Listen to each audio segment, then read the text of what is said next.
কি অশ্লীল কথা বলেছে শেখ হাসিনা সরোয়ার্দীর ময়দানে, আমার মনে আছে।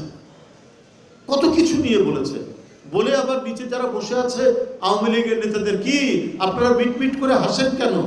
মানে একটা বাজে কথা বলছে দেশনেত্রী বেগম জিয়া সম্পর্কে, অশ্লীল কথা বলছে, আবার উস্কাচ্ছে নেতাদেরকে।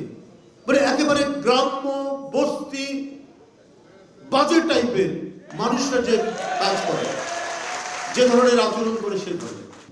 কিন্তু এদেশের একজন প্রথিতযশা সাংবাদিক এবং লেখক, আমি এর আগে তার লেখা, উনি শুধু রাজনৈতিক বই লেখেন না, তিনি দেশের একজন সুসাহিত্যিকও বটে। তার বিশেষ করে শিশুতোষ, বাচ্চাদের উপর ছড়া এবং অন্যান্য গ্রন্থ আমি পাঠ করেছি। অত্যন্ত সুখপাঠ্য হচ্ছে আফজাল ভাইয়ের লেখা। তো আমি মানে সরাসরি এই অনুষ্ঠানের কথা না জানলেও আমাকে এখানে গেস্ট করা হয়েছে, কার্ড পাঠানো হয়েছে, সব শুনেই আমি আসতে অনুপ্রাণিত হয়েছি যে আমার রাজনৈতিক বন্ধু, সহকর্মী এবং নেতা সালাউদ্দিন ভাই এখানে চিফ গেস্ট হিসেবে আছেন। সব শুনেই আমি আসতে খুব ভালো লেগেছে এবং স্যার যেখানে সভাপতিত্ব করবেন এটাও আমাকে খুবই ভালো লেগেছে এখানে আসার জন্য। খালেদা জিয়া বইটি আমি এখানেই পাতা উল্টালাম, পড়লাম, বিখ্যাত লোকদের লেখা, এদেশের শ্রেষ্ঠতম বুদ্ধিজীবী যারা, জ্ঞান তাপস মানুষ যারা, তাদের লেখা রয়েছেন, আরও কবিতায় তারা লিখেছেন। আর আফজাল ভাইয়ের এই বইটিতে নিঃসন্দেহে যতটুকু দেখেছি, যতটুকু যে কয়টা পাতা উঠেছি, মানে একজন গবেষক এবং সত্যিকার লেখক যে বইটি লিখবে, আমি যদি লিখি তাহলে এটা একটা মানে একটা পলিটিক্যাল লিফলেট হতে পারে। কিন্তু লেখকের অন্তর্দৃষ্টি নিয়ে যখন কেউ লেখেন, কোন লেখক, সেটা একটা ক্লাসিক হয়ে যেতে পারে, সেটা একটা ধ্রুপদী সাহিত্যের রূপ নিতে পারে, যেটি আমরা দেখেছি আফজাল ভাইয়ের লেখার মধ্যে। আর বিশেষ করে এমাজউদ্দিন স্যার এবং ডক্টর আনোয়ার চৌধুরী সাহেবের ভূমিকায় ওনারা যা লিখেছেন, তো সব মিলিয়ে যেন বইটি আমার কাছে মনে হয় যে সম্পূর্ণ তো আর পড়িনি, এটা অবশ্যই সুপাঠ্য হয়ে উঠবে। এবং সত্যি কথাই যে মানুষটিকে নিয়ে লেখা এই বইটি, সে মানুষটিকেও মানে হঠাৎ করে ছোট্ট পরিসরে কথা বলে তার সামগ্রিক রাজনৈতিক জীবন এবং সংগ্রাম নিয়ে আলোচনা করা তো কঠিন ব্যাপার, আসলেই কঠিন ব্যাপার। একটি সুগ্রন্থিত গ্রন্থে যদি বিষয়গুলো লেখা থাকে তাহলে আমরা অনেক তথ্য পাবো, যেটা পাঠ করলে আমরা আসলেই অনেক তথ্য তার সম্পর্কে পাবো। আমরা তার সাথে তার তার কাছে ছাত্র ছিলাম, তিনি আমাদেরকে ছাত্র নেতা বানিয়েছেন, রাজনৈতিক নেতৃত্বে নিয়ে এসছেন। এইভাবে আমরা দেখেছি একটা শ্রদ্ধার জায়গা, একটা মাতৃত্বের জায়গা দিয়েই আমরা দেখেছি। কিন্তু এই দেখার মধ্যে আমরা স্বাভাবিকভাবেই তার জীবনযাপন, তার আলাপ আলোচনা, তার অন্যান্য বৈশিষ্ট্যগুলো আমরা অবলম্বন করেছি। কিন্তু লেখক যখন তাকে বিচার বিশ্লেষণ করবে, সেটা তো নিশ্চয়ই অনবদ্য হয়ে উঠবে, সেটা তো নিশ্চয়ই মানে আরো ভালো কিছু হবে, এটাকে চিরায়ত সাহিত্যের রূপ নিতে পারে। আমার মনে হয় সেটি প্রতিফলন আমরা এই বইটির মধ্যে দেখব। এর মধ্যে অধ্যাপক ইমাজউদ্দিন স্যারের একটা মন্তব্য আমার কাছে একবারে সঠিক বলে মনে হয়েছে। সেটি বলেছেন, তার ছিল একটি স্বচ্ছ এবং সঠিক দৃষ্টিভঙ্গি। এই কথাটা অত্যন্ত মূল্যবান। দেশনেত্রী বেগম জিয়া সম্পর্কে এই যে সঠিক এবং স্বচ্ছ দৃষ্টিভঙ্গি, তার মধ্যে কোনো ভণ্ডামি ছিল না, তার মধ্যে কোনো জড়তা ছিল না, তার মধ্যে কোনো ডান বাম এটা বিচার বিবেচনা করে কথা বলতে হবে, এটা তার মধ্যে ছিল না। স্বচ্ছ দৃষ্টিভঙ্গি, যা তিনি দেখেছেন, যা তিনি এটার উপরে ভিত্তি করে তিনি যা ভেবেছেন, সেটাই তিনি বলেছেন, সেটাই তিনি করেছেন। এই লাইনটি, স্যারের এই লাইনটি আমি যথাযথ মূল্যায়ন তার সম্পর্কে। এবং রাষ্ট্রনায়ক হিসাবে যখন যে জটিল ঘটনা সৃষ্টি হয়েছে, সেটার সমাধান তার এই স্বচ্ছ দৃষ্টিভঙ্গি ছিল বলেই সেই সমাধানটিও তার জানা ছিল। এবং এই জানা ছিল বলেই একের পর এক কত ষড়যন্ত্র হয়েছে, কত চক্রান্ত হয়েছে, জাতীয় এবং আন্তর্জাতিক চক্রান্ত। দেশনেত্রী বেগম খালেদা জিয়া তো ন্যাশনালিস্ট লিডার, এবং ন্যাশনালিস্ট লিডারের যে পরিণতি হয়, যে নিপীড়ন নির্যাতন সহ্য করতে হয়, যেভাবে তাকে নানাভাবে নানা চক্রান্তে আক্রান্ত হতে হয়, সব কিছুই তার উপর দিয়ে হয়েছে, আক্রান্ত তিনি হয়েছেন। কিন্তু এই বড় বড় চক্রান্ত এবং ঘটনাগুলো, এই সমস্যাগুলোকে তিনি পার করে যেতে পেরেছেন। দুইবার অত্যন্ত সাফল্যের সাথে তিনি দেশ পরিচালনা করতে পেরেছেন তার এই স্বচ্ছ দৃষ্টিভঙ্গির জন্য। কি হয়নি? 64টির মধ্যে 23টি জেলা সদরে আপনার বোম ফুটানো হয়েছে। তিনি তখন চীনের সফর বন্ধ করে দিয়ে তিনি চলে এসেছেন, মোকাবিলা করেছেন জঙ্গিত্বের যে উৎপাত, এবং এই জঙ্গি কারা সৃষ্টি করছে না করছে এটা নিয়ে অনেক আলোচনা আছে, অনেক এই বিষয়ে আমাদেরও অনেক তথ্য আছে। কিন্তু তিনি তার এই স্বচ্ছ দৃষ্টিভঙ্গি দিয়ে এটা তিনি মোকাবিলা করেছেন, এবং তার সময় তাদের বিচার হয়েছে, তাদের শাস্তি নিশ্চিত হয়েছে। অথচ এটি নিয়ে কত বিষোদ্গার করেছে শেখ হাসিনা, এবং আন্তর্জাতিক সম্প্রদায়ের কাছে বিদেশে গিয়ে, ফ্রান্সে গিয়ে, আমেরিকায় গিয়ে, জাতিসংঘে গিয়ে বারবার সে ক্ষমতা আসার পরেও এই সমস্ত জঙ্গিবাদের উত্থান, বেগম খালেদা জিয়ার জড়িত, নানা কথা বলেছেন, কিন্তু উনি এটা প্রমাণ করতে পারেননি। বিশ্ব সম্প্রদায়কে তিনি কনভিন্স করতে পারেননি, কিন্তু তিনি বলে গেছেন, অবলীলায় বলে গেছেন। অনবদ্য মিথ্যা কথার জননী হচ্ছে শেখ হাসিনা, এবং এইটা করতে গিয়ে তিনি তার ফ্যাসিবাদকে প্রতিষ্ঠিত করতে চেয়েছিলেন, এবং বেশ কিছুদিন উনি টিকেও ছিলেন এইভাবে নানা কথা বলার মধ্যে দিয়ে। কারণ একজন ফ্যাসিস্টকে ক্ষমতায় এসে যেটা করতে হয়, আইন শৃঙ্খলা বাহিনীকে নিজের মতো করে তৈরি করতে হয়, অন্যান্য প্রতিষ্ঠানগুলোকে নিজের মতো করে তৈরি করতে হয়, জুডিশিয়ারিকে নিজের মতো করে তৈরি করতে হয়। তো এই জিনিসগুলো তিনি তৈরি করেছিলেন বলে প্রায় 15-16 বছর তিনি টিকেছিলেন। কিন্তু বেগম খালেদা জিয়া এই কাজগুলো করেননি। কারণ একটা স্টেটকে ফাংশনাল করতে হলে, একটা স্টেটকে কার্যকরী করতে গেলে প্রতিটি, বিশেষ করে রাষ্ট্রের অঙ্গ যেগুলি, সেগুলোকে স্বাধীনভাবে চলতে দেওয়া হয়। এটাই চেয়েছেন, এটাই গণতন্ত্রের অন্তর্নিহিত সত্য, এটাই হচ্ছে সবচেয়ে বড় উপাদান গণতন্ত্র। যেহেতু দেশনেত্রী বেগম খালেদা জিয়া যতই সমালোচনা করুক তার বিরোধী পক্ষ, তিনি গণতন্ত্রের যে চ্যাম্পিয়ন, এইটা কেউ অস্বীকার করতে পারবে না।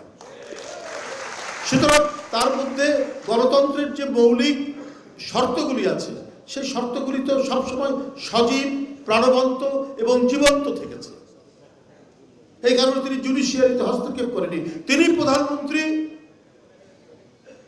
উচ্চতর আদালতের একজন বিচারক, আপনার পঞ্চম সংসদের নীতিকে অবৈধ ঘোষণা করলেন। কই, তাকে তো টেনে হিচড়ে কোনো গোয়েন্দা বাহিনীর লোককে দিয়ে তিনি তাকে দেশ ছাড়া করেননি। ওটাকে তিনি সহ্য করেছেন, আইনগতভাবে ফাইট করে গেছেন। যে পঞ্চম সংশোধনীর মধ্যে আপনার বহুদলীয় গণতন্ত্র এসছে শহীদ রাষ্ট্রপতি জিয়াউর রহমানের সময়, যে পঞ্চম সংশোধনীর মধ্যে দিয়ে আমরা বহুদলীয় গণতন্ত্র পেয়েছি, সংবাদপত্রের স্বাধীনতা পেয়েছি, সেটাকে অবৈধ ঘোষণা করলেন। তখন ক্ষমতা বেগম খালেদা জিয়া। এটাই তো হচ্ছে গণতন্ত্রের একটা বড় বৈশিষ্ট্য, বেগম খালেদা জিয়া। কিন্তু এটা করা হয়েছে ষড়যন্ত্রের অংশ হিসেবে। সেই লোক পরে চিফ জাস্টিস হয়েছেন, তত্ত্বাবধায়ক সরকার ব্যবস্থা বাতিল করেছেন, যে তত্ত্বাবধায়কের জন্য আগুন দিয়ে পুড়িয়ে ছারখার করেছিল বাংলাদেশ শেখ হাসিনা, সেই তত্ত্বাবধায়ক সরকার তাদের নিজেদের স্বার্থে বাতিল করেছিল সেই প্রধান বিচারপতি, এবং তাকে পুরস্কার হিসেবে আবার তাকে আইন কমিশনের চেয়ারম্যান করা হয়েছে। এটা ফ্যাসিবাদের লক্ষণ। আর বেগম খালেদা জিয়া তার বিরুদ্ধে কোনো ব্যবস্থাই নিলেন না। না, বিচার বিভাগ স্বাধীন, ঠিক আছে, আমরা আইনি লড়াই করব।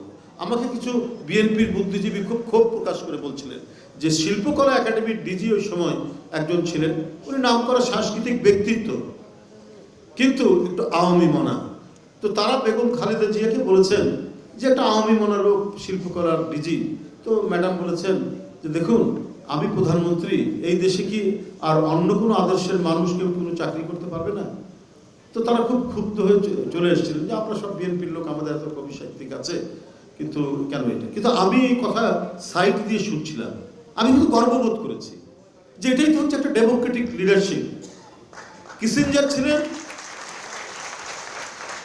ডেমোক্রেটিক পার্টির পলিটিক্যাল প্রেসিডেন্টের সহকারী, মানে প্রেসিডেন্টের সহকারী, কিন্তু তার যোগ্যতা প্রতিভা খেয়াল করেছিলেন নিক্সন রিপাবলিকান পার্টির। উনি ফিরে এসে উনি যখন ক্ষমতায় আসলেন তাকে প্রেসিডেন্টের বিশেষ সহকারী, তিনি তাকে কনভিন্স করে তার উপরে নিয়েছেন। আমার কাছে তো দেশ বড়। বেগম জিয়ার যে স্লোগানটি আজকে জনপ্রিয়, দলের চেয়ে দেশ বড়, এই দেশ বড়, এটা শেখ হাসিনার মতো আপনার ভণ্ডামির কথা বলতেন না। মুক্তিযুদ্ধের চেতনা বলতে বলতে একেবারে গলায় ঘা করে ফেলেছিল শেখ হাসিনা, অথচ এই মুক্তিযোদ্ধার চেতনা ছিল টাকা পাচার, টাকা হরিলুট, বাংলাদেশ ব্যাংকে একেবারে অতলে নিয়ে যাওয়া এবং দেশকে চিরদিনের জন্য আপনার কি বলে তার স্বাধীনতাকে বন্ধক রাখা ভারতের কাছে, এই কাজগুলো করতেন। কিন্তু বেগম খালেদা জিয়া এই কাজটি করেননি। বেগম খালেদা জিয়া প্রত্যেকটি রাষ্ট্রের প্রতিষ্ঠান স্বয়ংসম্পূর্ণ হোক, স্বাধীন থাক, এই কাজগুলোই করেছিলেন। এটাই হচ্ছে তার সবচেয়ে বড় কৃতিত্ব। এবং সমাজের নানা শ্রেণী পেশার মানুষ থাকবে, নানা মতের মানুষ থাকবে, কিন্তু প্রতিভাবান লোক সে যদি অন্য মতেরও হয় তাকেও ডিস্টার্ব করা যাবে না। এটাই তো হচ্ছে এক প্রকৃত রাষ্ট্রনায়কের বৈশিষ্ট্য। সেই বৈশিষ্ট্য তো আমরা বেগম খালেদা জিয়ার তার রাষ্ট্র পরিচালনার মধ্যে দিয়ে, তার বিরোধী দলের নেত্রী হিসাবে আমরা এই গুণাবলীগুলোই পেয়েছি। আবার সত্য এবং ন্যায়ের প্রশ্নে তিনি যা ভেবেছেন এবং জনগণের কাছে যে অঙ্গীকার করেছেন, এখান থেকে তিনি ফেরত আসেননি, রিজিড থেকেছেন, শক্ত থেকেছেন। দেশ পরিচালনার ক্ষেত্রে ফ্লেক্সিবল থেকেছেন, মানে সবাইকে অ্যাকোমোডেট করার চেষ্টা করেছেন, যেটা একজন প্রকৃত রাষ্ট্রনায়ক করে। দেশের স্বাধীনতা সার্বভৌমত্বের প্রশ্নে আপোষ নেই, গণতন্ত্রের প্রশ্নে আপোষ নেই।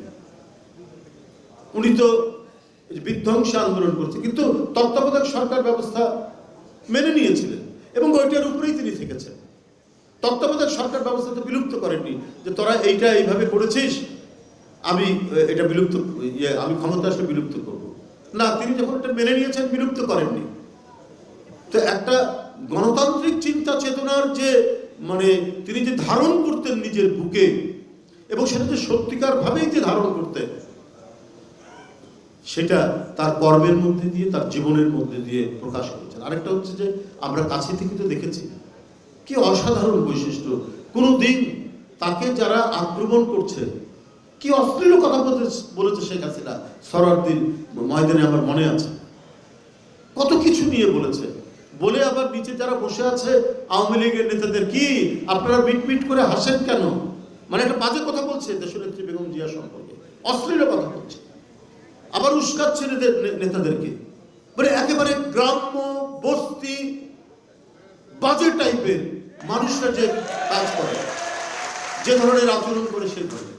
কিন্তু এর প্রতি উত্তরে আমি কোথাও কখনো কোনো জায়গায় তার কাউন্টারে একটা বাজে কথা, একটা নোংরা কথা উচ্চারণ করতে দেখিনি। কত সম্ভ্রম এবং সহ্য গুণ নিয়ে তিনি তার বিরুদ্ধে, মানে একটা হচ্ছে পলিটিক্যাল সমালোচনা, সেটা তো ভিন্ন ব্যাপার, কিন্তু যখন ব্যক্তিগতভাবে মিথ্যা এবং অশ্লীল কথা যখন তার বিরুদ্ধে বলা হয়, সেটার বিরুদ্ধেও তিনি পাল্টা কোনোদিন এই কথা বলেননি। এই কারণেই তো আজকে হাজার হাজার তরুণ বৃদ্ধ তার প্রতি, মানে তিনি যখন অসুস্থ হচ্ছেন, তাকে যখন বন্দিশালা, মানে কি, ওটা তো একটা অন্ধকূপ, পুরনো জেলখানার মধ্যে একটা ভগ্ন স্তূপের ভিতরে তাকে রাখা হয়েছে। ওটা তো একটা কবরখানা ছিল, ওটা তো একটা কবর যেখানে তাকে বন্দি করে রাখা হয়েছে। তার প্রতি মানুষের যে সহানুভূতি, তার প্রতি মানুষের যে আকুলতা, কারণ এমন একজন নেত্রী যিনি তার দেশ এবং মানুষ ছেড়ে কখনোই কারোর সাথে আপোষ করেননি। হ্যাঁ, নির্যাতন সহ্য করেছেন, অসংখ্য নির্যাতন সহ্য করেছেন, কিন্তু কখনো তিনি পিছপা হননি। তার এই সমস্ত গুণাবলীর সাথে এই অনবদ্য অনন্য দেশপ্রেম তাকে এমন একটি ঈর্ষণীয় উচ্চতায় নিয়ে গেছে, যেটা কোনো ধরনের অপপ্রচার দিয়ে এটাকে ম্লান করা যাবে না। কারণ দেশনেত্রী বেগম খালেদা জিয়ার মতো ব্যক্তিত্বকে দরকার। আজকে কিছু দুই একজন বুদ্ধিজীবী বলেন, মানে কি ক্ষমতায় থেকেও তো বিএনপির জন্ম হয়েছে। ওনারা ভুলে গেছেন, ওনারা একটা নতুন ন্যারেটিভ তৈরি করতে চাচ্ছেন। বর্তমান রাজনৈতিক পরিস্থিতিতে আমরা যে তৈরি করতে চাচ্ছি, এরশাদ, জিয়াউর রহমান, এইভাবে নিয়ে আসতে চাচ্ছেন, কিন্তু এটা যে ঠিক নয়। জিয়া যে অন্য মাত্রা, অন্য কিছু, যে একটা রাজনৈতিক দর্শন দিয়েছে। আজকে অনেকে রাজনৈতিক দল করছেন, সমস্ত কিছু করছেন। আমি কালকে নতুন যারা দল করেছেন তাদের ওখানে উপস্থিত ছিলাম, অনেক ভালো ভালো কথা তারা বলেছে রাষ্ট্র সম্পর্কে, এ সম্পর্কে, কিন্তু একটা পলিটিক্যাল ফিলোসফি কিন্তু আমি পাইনি। শেখ মুজিব যেমনই হোক, শেখ মুজিবুর রহমান সে ওই সময় বাঙালি জাতীয়তাবাদকে পশ্চিমের পাঞ্জাবিদের বিরুদ্ধে ব্যবহার করে তিনি স্বায়ত্ত শাসনের দাবি করে একটা যাই হোক একটা ন্যারেটিভ তৈরি করেছে। কিন্তু স্বাধীনতার পর তো আমরা ভূখণ্ড পেয়ে গেলাম, এর জন্য তার একটি রাজনৈতিক দর্শন সেটা শেখ মুজিব দেননি, সেটা জিয়াউর রহমান দিয়েছে। এই জন্য জিয়াউর রহমান অন্যদের চাইতে ভিন্ন বাংলাদেশি জাতীয়তাবাদী। আর জিয়াউর রহমান তো একদলীয় গণতন্ত্র হত্যা করে একদলীয় শাসন থেকে বহুদলীয় গণতন্ত্র উত্তরণ করেছেন। এইটা তো যে কোনো একজন গণতন্ত্রী মানুষকে করতে হতো, সেই কাজটা জিয়াউর রহমান করেছে। জিয়াউর রহমান তো কোনো গণতান্ত্রিক শাসন ব্যবস্থা বা গণতান্ত্রিক শাসক তাকে উৎখাত করে ক্ষমতায় আসেননি। গণতন্ত্রকে হত্যা করেছে তো শেখ মুজিব তার বাকশাল করে। তাহলে বহুদলীয় গণতন্ত্রের জন্ম দিতে হবে, সেই জন্মই দিয়েছেন জিয়াউর রহমান। আজকে এতগুলো টেলিভিশন, আমরা যে খবরের কাগজ পড়ছি, গণতন্ত্র যে বহুমতের যে একটা জায়গা আছে, সহিষ্ণুতার যে একটা জায়গা আছে, এটা কে সৃষ্টি করেছে? এটা জিয়াউর রহমান। কোথার থেকে? বাকশালের অন্ধকার গুহা থেকে এই গণতন্ত্রের আলোর মশাল জ্বালিয়েছিলেন তো জিয়াউর রহমান। তাই আজকে যে সমস্ত বুদ্ধিজীবী বলেন বিএনপিও তো ক্ষমতায় থাকতে তৈরি, আর বিএনপি ক্ষমতায় থাকতে তৈরি বা জন্মের সাথে অন্যদের জন্মের হাজার পার্থক্য আছে। কারণ বিএনপি এমন একটি আলোকিত গণতান্ত্রিক ব্যবস্থা তৈরি করেছেন বলেই দেশনেত্রী বেগম খালেদা জিয়া আবার যখন গণতন্ত্র সংকটে পড়েছে, নিমজ্জিত হচ্ছে, তখন আবার তিনি গণতন্ত্রের মশাল জ্বালিয়ে বহুদলীয় গণতন্ত্রের বিজয় করেছিলেন 90-এর দশকে। এবং এই 2024 পর্যন্ত যে প্রেরণায় আমরা রাস্তায় নেমেছি, জেল খেটেছি, দিনের পর দিন রিমান্ডে গেছি। সোহেল যে কথা বলেছে, আমাদের প্রধান অতিথি যেভাবে নির্যাতন ভোগ করেছেন, মানে দিনের আলো বা রাতের অন্ধকার বোঝা যায়নি। যে 60 দিন যে ঘরে রাখা হয়েছে, এটা রাত না দিন সেটা টের পায়নি। যে এত যে নির্যাতন নিপীড়ন, এটা কিসের, কার প্রেরণায়? দেশনেত্রী বেগম খালেদা জিয়ার প্রেরণায়। যাই হোক, আমি আর বক্তব্য দীর্ঘায়িত করতে চাই না। আমি আফজাল ভাইকে ধন্যবাদ জানাই, তার এই কাজটি তিনি করেছেন এবং তার মতো একজন লেখকের হাতে এই বইটি তৈরি হয়েছে। আমরা এখান থেকে অনেক মূল্যবান পাবো। আমার কোনো সমালোচনা নেই, তবে ছবিটা আরেকটু অন্য ধরনের ছবি দিলে ভালো হতো। এটা খুবই গতানুগতিক ছবি হয়েছে, আরও অনেকেই এটা ব্যবহার করে। তবে এইটা যদি আরও ডিফারেন্ট টাইপের ম্যাডামের একটা ছবি হলে করে, এটা আমি মনে করি যে আরও আকর্ষণীয় হতো। যাই হোক, আমি আবারও ধন্যবাদ জানাচ্ছি